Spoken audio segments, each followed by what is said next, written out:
Palain mo ang bawat isa po sa amin at ang banal na Espiritu na sumakin. Sa pangalan ni Jesus. Amen.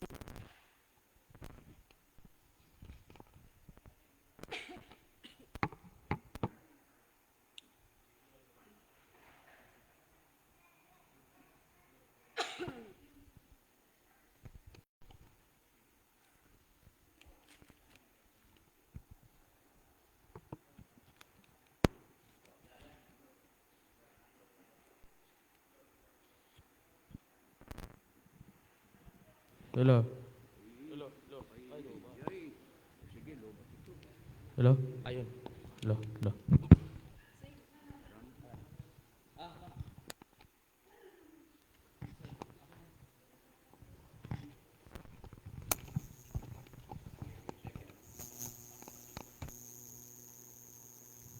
Hello.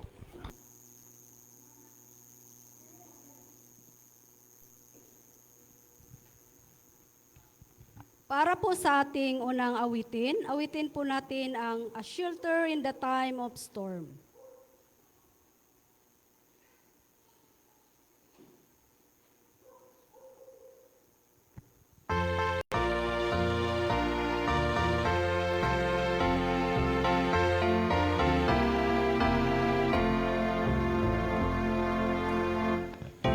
Lord, a rock in me hide, a shelter in a time of storm. Secure whatever may be tide, a shelter in the time of storm.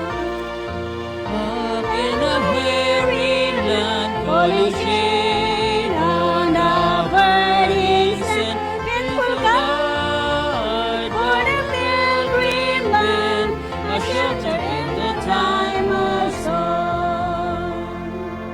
A shield by day, defense by night, a shelter in the time of storm. Fear, alarm, the foes fight, a shelter in the time of storm. Mighty rock, weary land, falling shade on the burning sand, faithful guide, remain a shelter in the time of storm.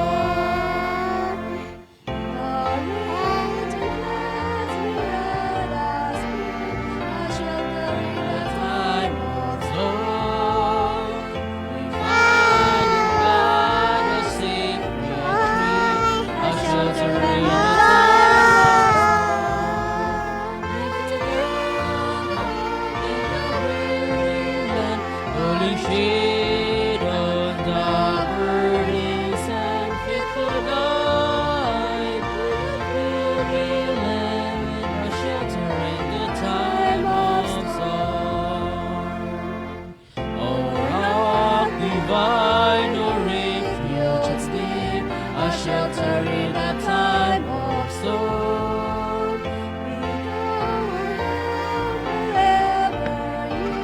A shelter in the time of storm.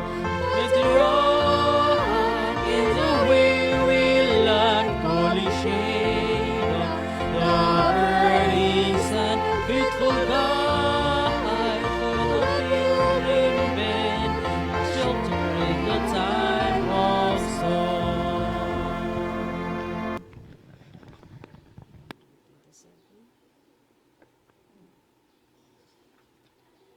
Para po sa ating opening song, tayo pong lahat ay tumayo at atin pong awitin ang To God Be the Glory.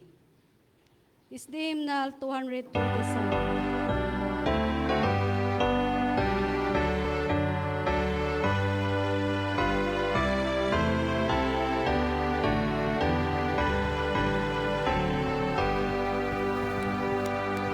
To God be the glory, praise the sing of thanks. To love in our world, He give us His Son. Well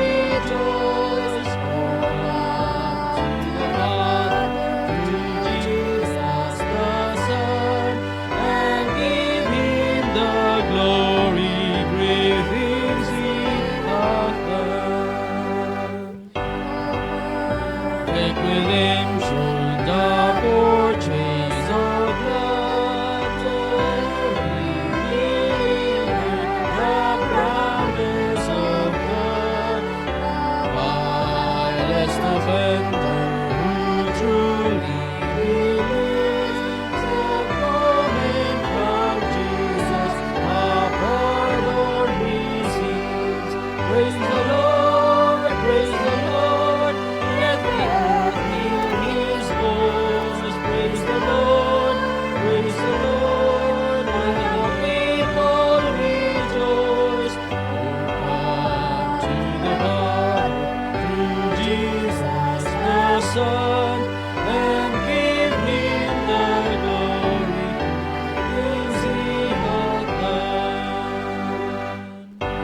Things He hath taught us, great things He hath done, and we are rejoicing through Jesus the Son. And higher and greater will be our wonder, our transport with Jesus we see. Praise the Lord, praise the Lord, let the earth hear His voice. Praise the Lord, praise the Lord, let the people rejoice. Oh, come to the Father through Jesus the Son, and give Him the glory, great things He hath done.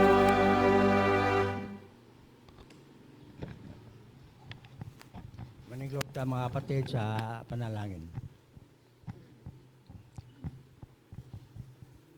Dalay ko na malayon nga mahan, nga ikaw sa kataas sa balangit, Ginoo ning kabuntagon, ng mga araw na Sabat, nagkapasalamat kami Panginoon, nga ikaw nag-uban. Din sa tibok simana, ikaw nag-uban ka namo, og ning buntagon, nga araw na Sabat, tabangan mo kami, og niya kami sa imong bahasabahan, pagsimba, og sa Espiritu sa katotohanan. Basta Ginoo ning kabuntagon, panilanganan mo kami, lalo na sa mga kapatiran nga wala pa makaabot sa imong balanapanan. Tabangan mo rin sila Ginoo, makaabot sila Ginoo nga wala problema sa tako sa Ginoo. Naibalo kami Ginoo ning kabuntagon, 2 o 3 nakakatigom sa iyong pangalan. Naibalo kami nga ikaw ani asa mong wala hantod sa kahaponon mga uban ikaw, og matapos na among pagsimba nga walang problema sa tako sa kanamo. Ginoo ning kabuntagon, tabangan mo kami Ginoo. Sama sa pagtabang mo sa imong unang mga lagad nga nagbalampuson sila Ginoo tungod sa pag-uban, pagtabang mo sa kanila. Busa sa among kapanahonan Ginoo, tabangan mo kami unta magmalampuson kami sa pag-alagad o hantod sa imong kadamo balik, dili kami maulawan o takos kami makadawat ng kinabuhi ng katapusan. Busa Ginoo ning kabuntagon, ng salamat, yung pag-uban, pagtubag sa mga po, kanintanan na mong gitugyan, uban sa kapasaluan sa mong kalapasan, sa ngalan sa mong luwas. Amen.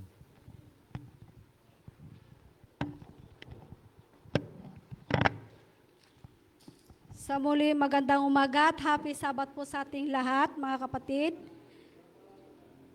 Ang sequence po na ating family time ngayong umaga, ang chorister po ay yung lingkod, presider din po ng yung lingkod din po. At ang opening song, To God Be the Glory. At ang nagbigay po ng opening prayer ay si Brother Milky Alclon. At ang magbibigay po ng message sa atin ngayong umaga ay si Sir Chad Belisario and closing prayer.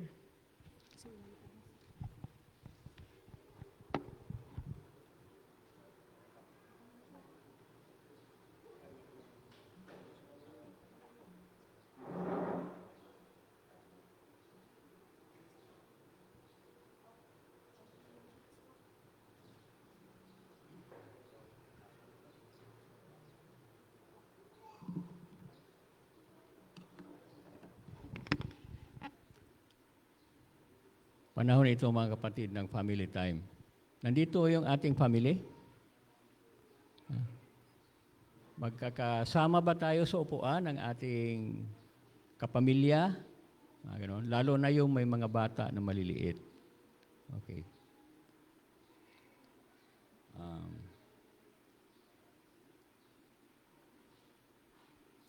Sino sa atin dito ang mayroong libro na Adventist home.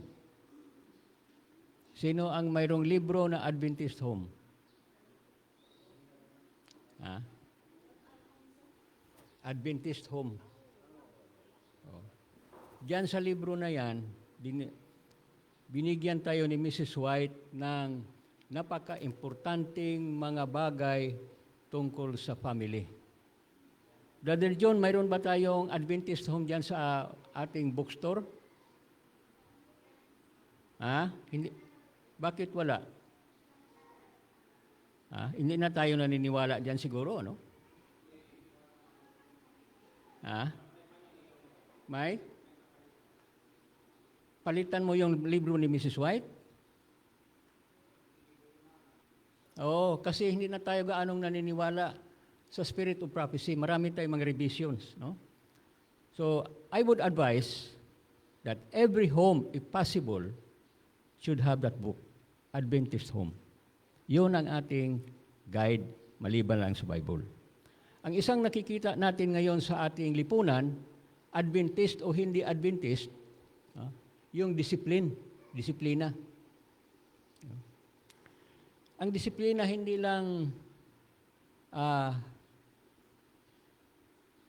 lamang sa pagpamalo ng mga anak, kundi ang pagbigay sa kanila ng guide kung ano ang dapat gawin.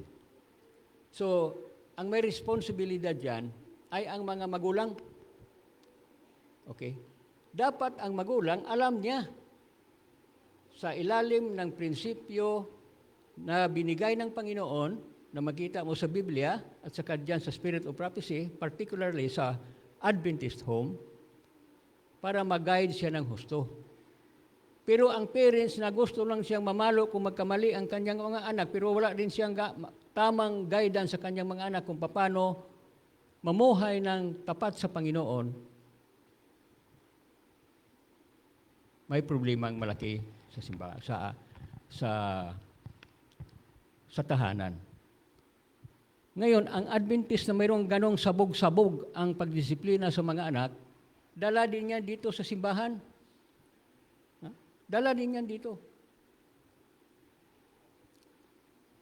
Kasi yun ang nandoon sa bahay. Pagdating dito, ganon din. Halimbawa, kung sa bahay ay laging nagbabasa ng cellphone, pagdating dito sa simbahan, ganon din. Kung sa bahay ay walang disiplina sa pag-worship or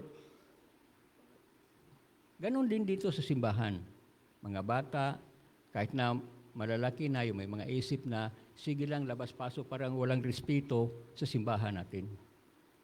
Na itong simbahan na ito ay banal ito sa Panginoon. Binigay ito ng nagpapatayo dito para sa Panginoon. Okay. At bukod pa dyan, sa ating pag-upo, kung ano-ano na lang yung mga topic natin sa ating pag-upo, sa araw ng Sabat. At yan ang mga bagay na yan ay itinuturo sa Biblia, una sa lahat, at saka sa Spirit of Prophecy, particularly sa libro ni Mrs. White nga, Adventist Home. So kung paano tayo pinalaki ng ating mga magulang, ay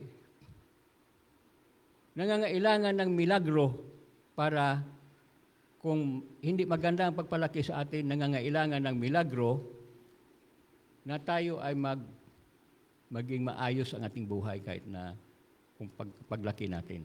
At yung milagro na yon ay binibigay ng Panginoon sa pamamagitan ng Kanyang banal na Espiritu na siyang nag-uudyok sa atin sa tamang mga pamamaraan sa ating pagbabasa ng banal na kasulatan at saka yung Spirit of Prophecy. Okay. So mga kapatid, ang ating tahanan, ang problema ng ating tahanan ay, number one, hindi masyadong nagre-respeto sa ating Panginoon. Dahil ang pagbabasa ng Biblia ay sa panahon lang na mayroong pagkatapos ng ibang gawain kung mayroon pang panahon sa na tayo magbabasa. Hindi natin binibigyan ng number one na panahon sa ating buhay ang ating pag-aaral sa salita ng Diyos. Okay. Kaya, makita natin na ang simbahan natin, iba-iba yung mga tao, iba-ibang tahanan ng pinanggagalingan, ang sabi ni Mrs. White, ang simbahan natin, dahil doon din sa pamilya. Sabi ni Mrs. White na ang ating simbahan sa bandang huli, kasi unti-unting sumasama yung panahon natin, sa bandang huli para nang matutumba yung ating simbahan. Dahil nagiging worldly na ang ating simbahan. Ang iniisip na lang lagi ay kung paano kikita, kahit na yung ating mga ministro, laging iniisip yung kikita. Kung makasulisit ng malalaking pera doon, ang party doon, ipapatayo ng bahay. Meron akong narinig dito. Isang pastor. Ewan ko lang kung fake news yun. Okay.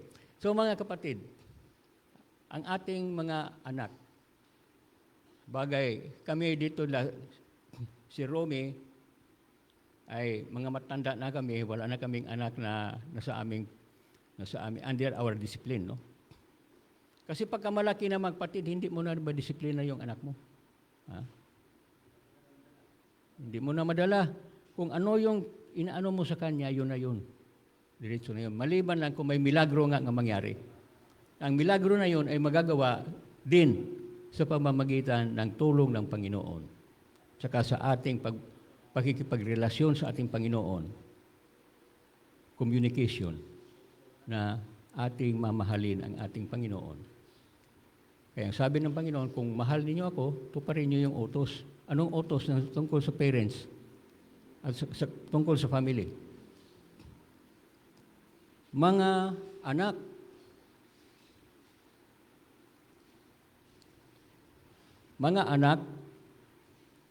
sundin ninyo ang inyong mga magulang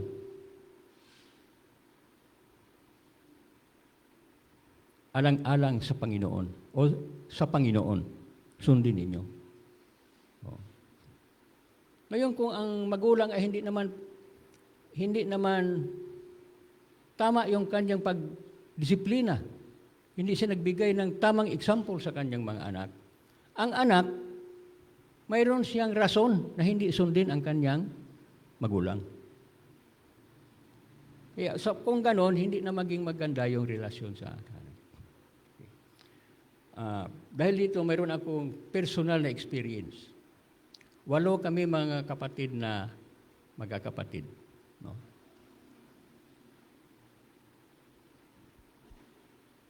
Ang sinusunod ng aming ina ay yung sinasabi ni Haring Solomon na train up a child in the way that he should go.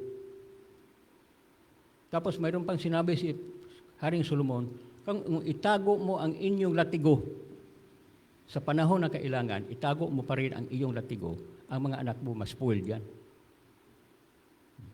At saka kung maggamit ka ng latigo at hindi tama yung paggamit mo sa latigo, magkakaroon kayo ng problem sa relasyon ninyo sa inyong mga anak. Okay. Ang sabi natin, papuntahin ko lang dito sa academy. Kasi doon na yan, matrain niya siya doon. Hindi, mga kapatid. Sa tahanan talaga. Alam niyo sino kakilala sa inyo kay Pastor Gista? Pastor Gista, dito. Pastor yun dito. O, kilala mo? O, Brad John. O. Si Pastor Gista, yung kanyang anak na lalaki, noong nag-high school na, hindi niya pinaaral dito sa public school. Saan niya dinala? Doon sa academy, sa Takras. Pagbalik dito, mga kapatid, lasinggo na. Kaya, ang ating eskwelahan, hindi yun talaga sabihin na kung doon siya, magbabago siya doon. Bihira lang yung ganoon. Galing talaga sa ating pamilya. Oh. Tapos, bakit paggaling sa ating eskwelahan, yung iba, nagmayabang na. Oh. Yung anak ni Pastor Bautista na panganay, pinadala niya sa Takras Academy. Pagbalik dito, nag-drug na. Kaya kinuha niya, di niya pinatapos sa PSU. Hindi na nag-drug. Bakit? Kasi nandiyan sa pamilya eh. Kung na-train mo ang bata sa pamilya hanggang pagkatapos ng high school, siguro mas okay yun. Tapos, basically, Bible and spirit of prophecy. Okay. Kami mga kapatid, sa hirap namin, ang inheritance na iniwan ng aming ama na maaga pa siyang namatay, ay isang pirasong Bible. Napakahalaga yun sa amin. Isang pirasong Bible. Namatay siya noong 1954. Pero yung Bible na yun ay nandyan pa sa bahay namin doon sa Bacolod. At lagi naming minimension kung kami mag-uusap tungkol dyan. So, Bible, latigo. Mga kapatid, pagka hindi mo ginamitan ng latigo, mas spoiled yung anak natin. Kung pagustuhan lang natin, ay hindi natin, maliit pa yan, hindi pa makaintindihan. Latiguhin mo yan sa tamang sukat ng latigo. Makakaintindi na siya, mga kapatid. So, kaya ang sabi ni Mrs. White, ang church natin ay sa bandang huli ay parang babagsak na siya. Oo. Pero dahil sa yan ay sa Panginoon talaga naglalatigo siya, hindi siya babagsak, kundi magpapatuloy siya na mag-shake. Ano yun sa Tagalog? Yung mag-ayag sa Bisaya. Para na yung mga hindi na gaanong na-train sa pagkatakot sa Panginoon, sa pamamagitan ng kanilang mga magulang, lalabas yan sa church. Whether we like it or not, lalabas. At dalawa mga kapatid ang paglabas sa simbahan. Dalawa. Ang isa, talagang lalabas yan. Hindi na magsimba dito. Lalabas. Pero yung iba, at marami yan diyan sa loob ng iglesia, nandito lang yan sa iglesia, pero hindi na sumusunod. Lumalabas na sa pagtupad sa prinsipyo ng Panginoon. Nandito lang. At nanghahatak pa ng iba yan. Okay. So, mga kapatid, importante, sundin natin ang Bible. Ngayon, marami na tayong mga kabataan na nag-live-in, mga ganyan. Kasi, sa tahanan, medyo hindi tayo masyadong nagdidisiplina. Okay. So, sorry lang mga kapatid kung masabi ko ito, pero this is a warning from the Lord. Na yun ang kanyang sinabi. Kung itago natin ang ating latigo, mas spoiled ang ating mga anak. Mas spoiled yan. Kung walang latigo. Kaya kami noon talagang latigo. Hindi pwedeng walang latigo. Tapos, kung hindi ka mag-surrender, ang latigo nandyan lagi. Sige lang latigo. Pero pag sinabi mo na sorry, mama, hindi ko na uulitin ito. Hinto na. Tapos hindi ka pa kailangang umiyak, bakit iiyak ka? Pag umiyak ka, lagyan ng tila yung bunganga namin para hindi ka na makaiyak at hindi ka na rin makahinga. Kaya tigil ka talaga, parang ganun na lang. Okay. So, ma-realize na lang namin na maganda yung may disiplina sa bahay ng ganon sapagkat hindi naman ibig sabihin na wala kaming kasalanan. Kasi humingi naman tayo ng kapatawaran ng kasalanan kahit nasa pagkain ng prayer natin. Pero, mga kapatid, kaming lahat ay Seventh-day Adventist hanggang ngayon. 8 kami. At hindi lang Seventh-day Adventist na nakaupo lang, aktibo sa church. Kasi ang church na aming pinanggagalingan, mga kapatid, ay napakaganda ang kanilang fellowship. Maganda sila mag-ayos ng ating mga kapatid. Kung magpunta ka doon sa Mother Church ng Bacolod, doon kami nagpasimula nagsimba. Wala kang kilala, wala kang aayusin kanila yung i-treat kanila ng maayos. Ganda, kapatid. Hanggang ngayon yan. Hindi na kami kilala pagka pumasok kami doon, pero pagdating namin, still the same. Treated like a brother or sister. Kami na. So, ang mga magulang isang kwan ito.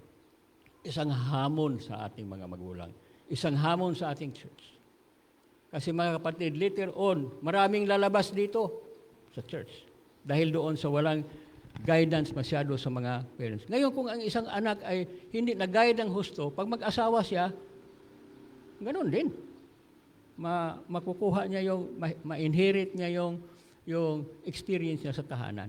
Maliban lang kung, yun na nga, sa ating pakikipag-ugnay sa Panginoon, lalabas yung milagro sa buhay natin na magbabago tayo.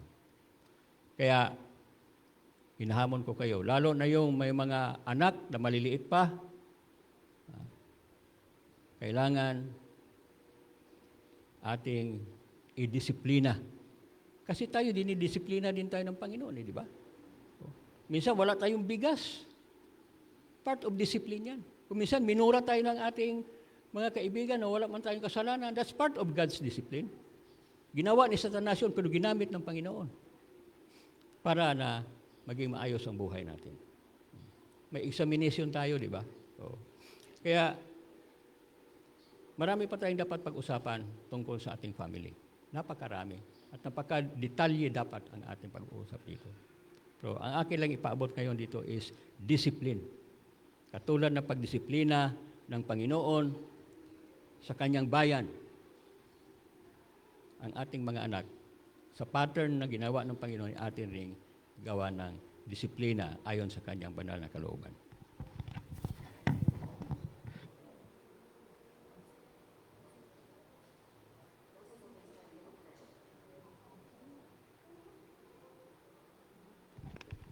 Maraming salamat po sa mga nag-participate at ating pong hilingan si Sir Chad para po sa ating closing prayer.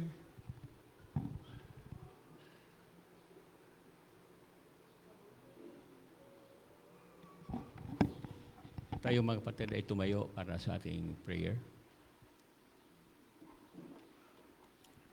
Panginoon naming Diyos, maraming salamat sa family time namin ngayon na aming napag-usapan ang isang mahalagang bagay tungkol sa aming tahanan. Tulungan niyo ang bawat isa sa amin, Panginoon, na kami ay maging masunurin unang-una sa lahat diyan sa inyo. At nawa aming maunawaan ng husto ang prinsipyo na inyong iniwan sa amin sa pamamagitan ng pag-aral namin ng inyong banal na salita at saka sa espiritu ng panghuhula. Now, Panginoon, tulungan niyo kami sa aming pagpapatuloy sa aming serbisyo sa umagang ito. I-guide ninyo kami, i-control ninyo ang aming mga pag-iisip na makapokus lamang kami sa mga bagay na banal, sa araw ng banal na ito. Ito po ang aming hinihiling sa pangalan ng aming Panginoong Hesus. Amen.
Happy Sabbath, everyone. Good morning. Yan. So, tayo ay aawit ng iisang awit muna bago tayo mag-uumpisa sa ating Sabbath School. Awitin natin ang Leaning on the Everlasting Arms.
Para po sa ating opening song, ating awitin ang There's Sunshine in My Soul today sa may hymn number 297. There's Sunshine in My Soul today.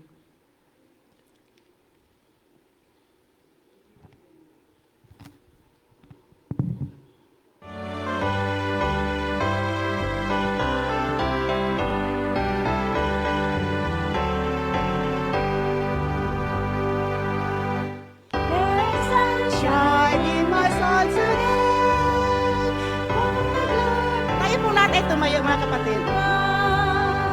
Love glows in an earthly sky, for Jesus is my Lord. Oh, there's sunshine, blessed sunshine, when the peaceful, happy moments roll. Will Jesus shows His smiling face, there is sunshine in the soul.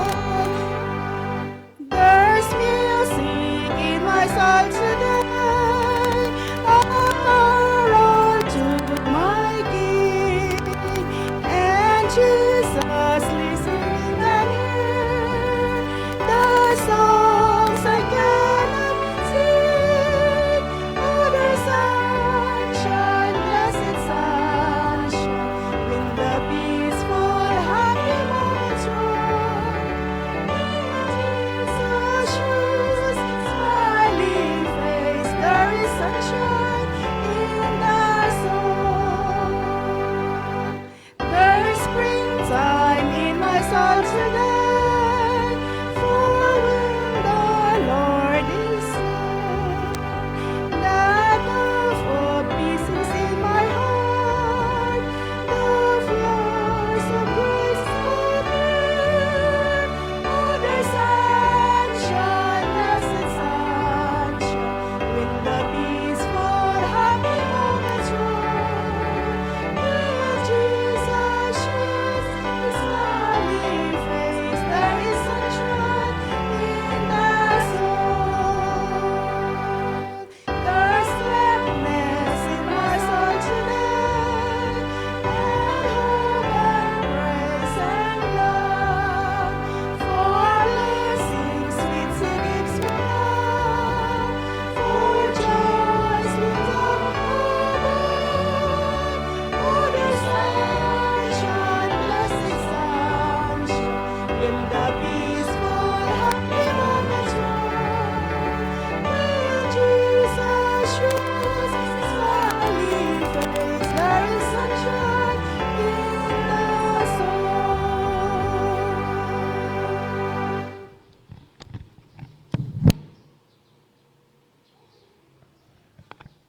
Tayo po yung lumuhod po sa ating pong panalangin.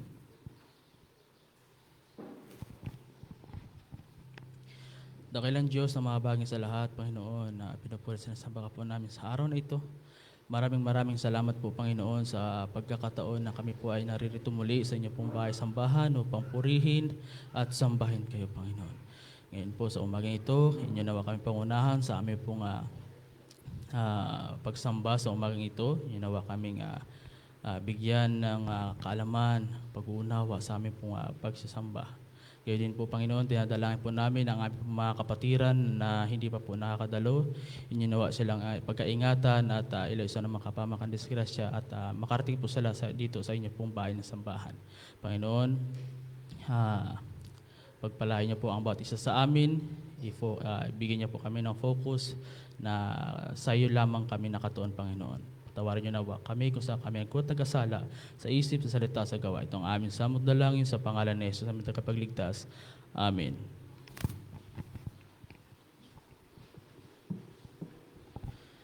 Happy Sabbath sa ating lahat, mga kapatid. Ayan, purihin natin ang Panginoon dahil tayo naman ay muli ay nagkita-kita dito sa kanya pong bahay-sambahan. So, inanyayahan ko po kayo mga kapatid na inyo pong kamayan, ang inyo pong mga katabi at batiin po natin ng merong pong matamis na ngiti at batiin po natin ng Happy Sabbath. Ayan, Happy Sabbath. Ayan, Happy Sabbath sa inyong lahat mga kapatid. Ayan, tayo po ay maging galak na nandito po sa ating pong bahay-sambahan.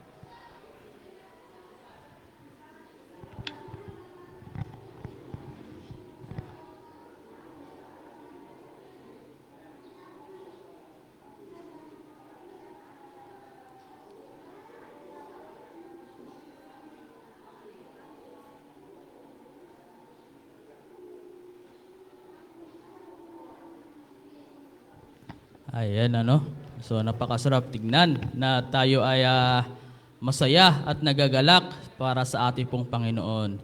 Ayan, iwakli po muna natin ang ating pong lahat ng mga problema at ituon natin ang ating pong presensya sa ating pong Panginoon. Kailangan meron tayong masaya, nandyan yung ating presensya para sa ating Panginoon. Ayun po. Ang part ko po ngayong umagang ito ay tagapagpakilala ng may mga participants. Ang nanguna po sa ating pong tagapag-awitan na pinangunahan po tayo ni Sister Crispa Mascardo. At sinundan po ito ng bungad ng panalangin na ipinagkaloob sa inyo ng inyong lingkod, Brother J.R. Ranis. At ang tagapagkilala ay inyo rin pong lingkod, Brother J.R. Ranis. At susundan po ito ng secretary report ni Sister Alyssa Mascardo. At sa special song naman po ay ipapagkaloob sa atin ng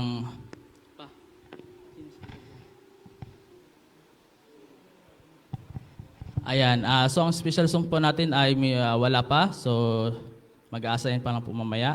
Then, susundan po ito ng promotional talk na ipapagkaloob sa atin ni Brother Ronnie Ranis.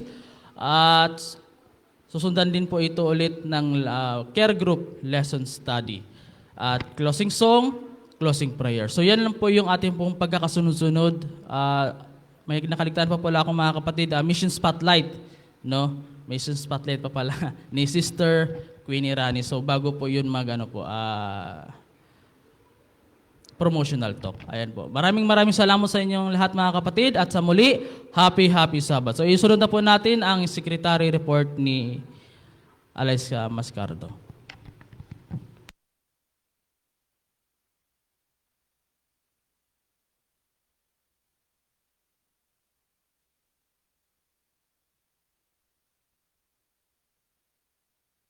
Ayan.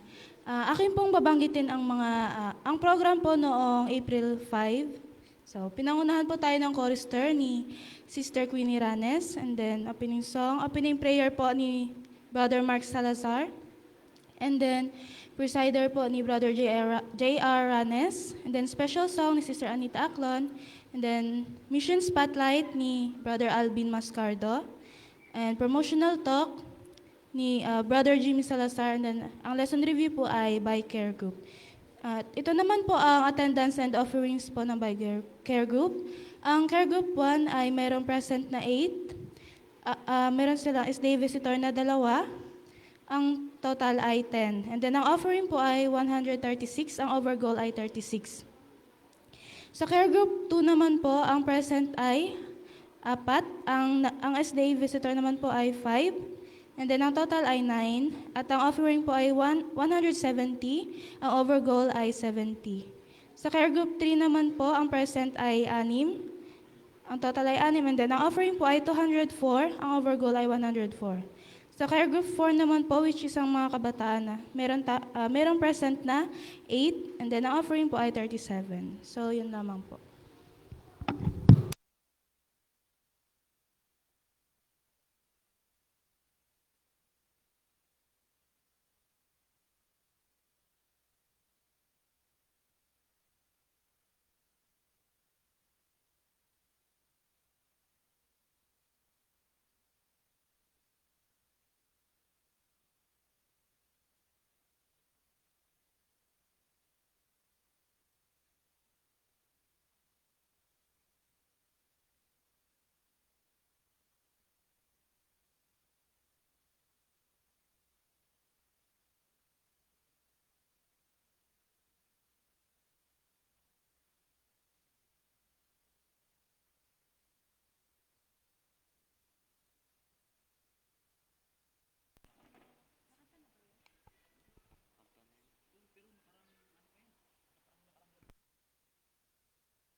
Maraming beses na akong nagkamali,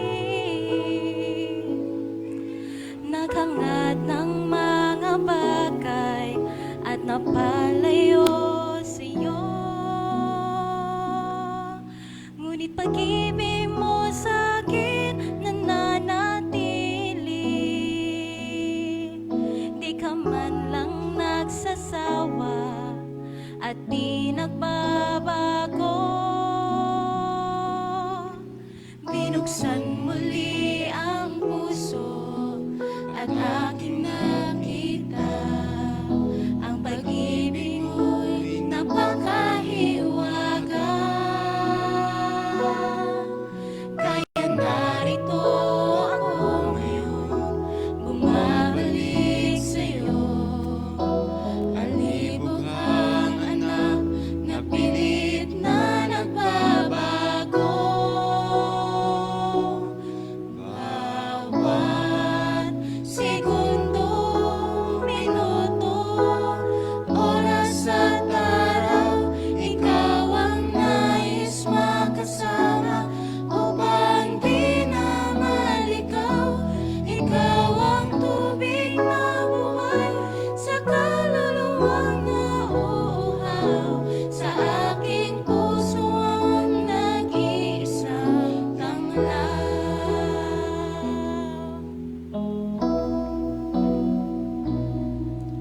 Buhay ko'y kasing dilim na ng gabi. Ito'y paliliwanagin ng kabutihan mo. At kahit bago pa maisip ang magsisi, kasalanan ko'y nilimot mo ng sarili mong dugo. Binuksan muli ang puso at aking nakita ang pag-ibig mo'y napakahiwaga. Kaya narito ako ngayon,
Magandang umaga po sa atin lahat at muli ay Happy Sabbath.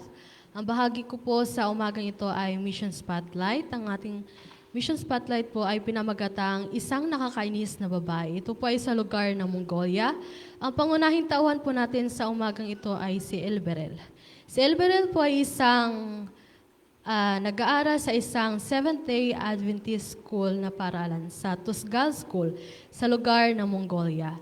Siya po ay nainis sa panahon ng COVID-19 dahil ang kanilang eskwelahan ay unang pumasok sa online na klase. Hindi siya naaaliw na nakaupo lamang sa harapan ng computer sa araw-araw habang kanyang nakikita na nagtatawanan at nagsasayahan ang mga batang pumapasok sa pampublikong paaralan.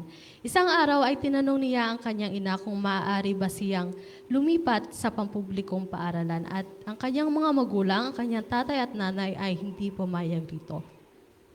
Ang kanyang ama ay isang pastor at nag-aaral sa Andrews University sa Estados Unidos, malayo sa kanilang tahanan. At sinabi ng kanyang tatay na hindi nila maaaring ipagsabalaran ang kinabukasan ng kanilang anak sa pamamagitan ng pagpapadala sa kanya sa pampublikong paaralan, na baka siya ay mahawaan ng mga masasamang ugali ng mga bata rito. Kaya ang kanyang ina ay sinabihan si Gabriel na kailangan nilang manatili lamang doon sa paaralan ng Adventist. Gayunpaman si Gabriel ay hindi sumuko at patuloy na tinatanong niya ang kanyang ama. At gayon din ang kanyang ama ay patuloy na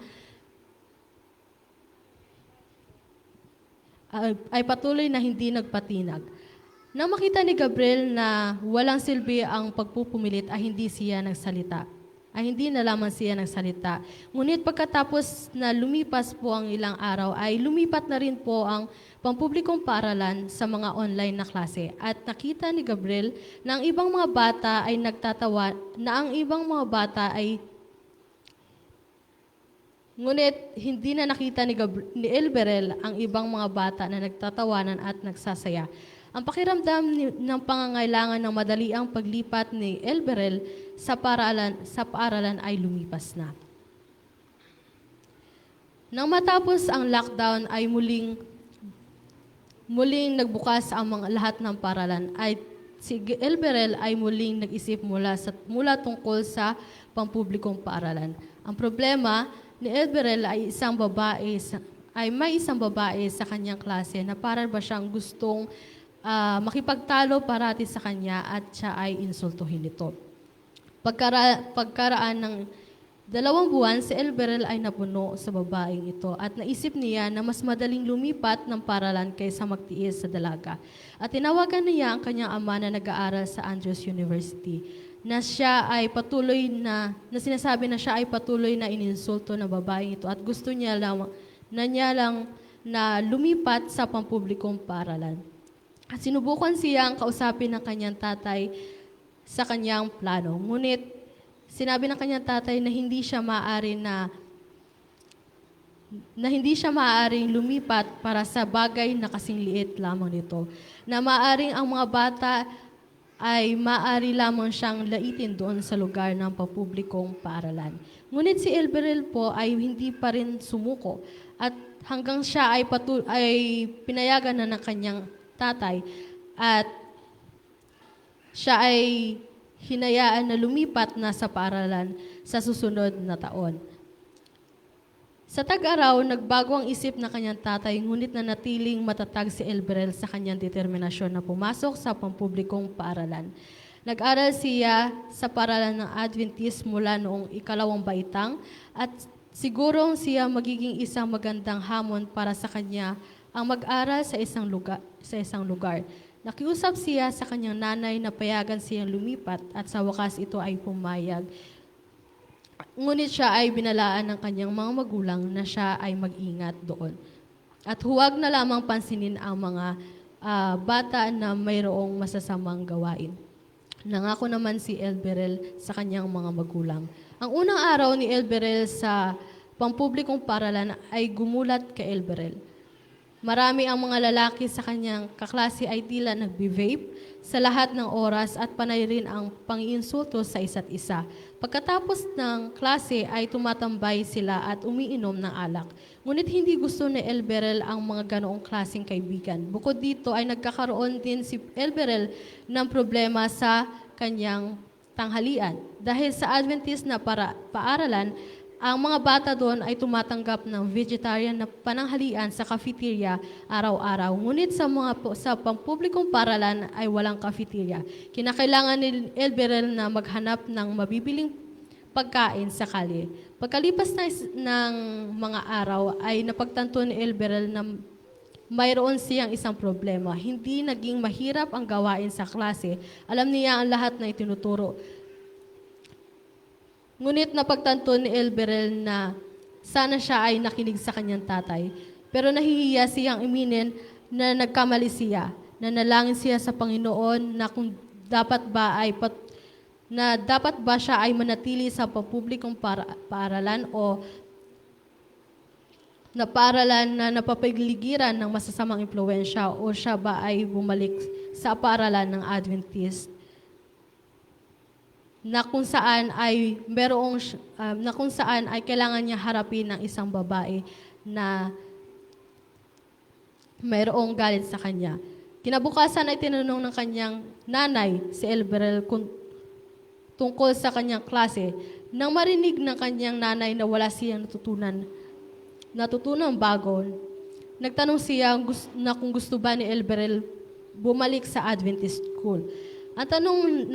Ang tanong ay parang isang musika sa pandinig ni Elberel na naramdaman niya na sinasagot ng Panginoon ang kanyang panalangin. Nang marinig ng kanyang tatay, ang kanyang tatay din ay natuwa sa balitang iyon. At sinabi ng kanyang tatay na ito ay hindi huli ang lahat at maaari pa siyang bumalik sa eskwelahan. Kailangan pang maghintay ni Elberel ng ilang araw bago siya makabalik sa Tosgal School. Hindi siya makapag-antay at may plano siya kung paano haharapin ang dalaga. Plano kung hindi pansinin at sinabi ng kanyang tatay na hindi magiging problema kung hindi na lang man niya papansinin ang dalagang ito. Ang Tosgal School na matatagpuan sa Olaan, Bataar, Mongolia ay nagtatanggap ng bahagi ng nakaraang 13 Sabbath offering na lumalago kasama ng mga bagong silid-aralan at isang aklatan. Salamat sa iyong 13 Sabbath offering ngayong semestreng ito na makakatulong sa pagbubukas ng isang recreation center para ipakilala si Jesus sa mga bata sa Olaan, Bataar. So ito lang po ang ating mission spotlight sa umagang ito.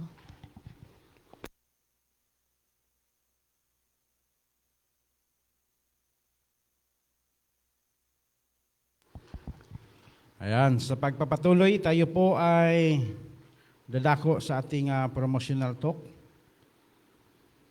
Muli ay habisabat sa inyong lahat, mga minamahal kong mga kapatid. At purihin natin ang Panginoon sapagkat tayo po ay muling nakakaparito sa bahay-sambahan ng Panginoon upang atin po siyang sambahin, no? Sa Espiritu at sa katotohanan. Ang bahagi ko ay promotional talk sa Sabbath School or pagpapasulong. Ang promotional or pagpapasulong ay bahagi po ito sa programa ng Sabbath School. Mayroon po tayong 4 na promosyon na maririnig sa tuwing Sabado sa bawat buwan, no? So dahil ngayon ay pangalawang Sabat sa buwan ng Abril, ang atin pong pasulong ngayong umaga ay nakasentro tayo sa investment, no? Investment. Pag mapapakinggan natin ang investment, ang ating isip ay maglagak tayo ng pera. Yan. Madali yan. Mas pinakamadali nating maisip. Subalit, ang investment, mga kapatid, ay pwede rin siya na gawin natin sa ating mga sarili na magiging kaayusan na paglilingkod sa Panginoon. Kailangang mayroon po tayong kaayusan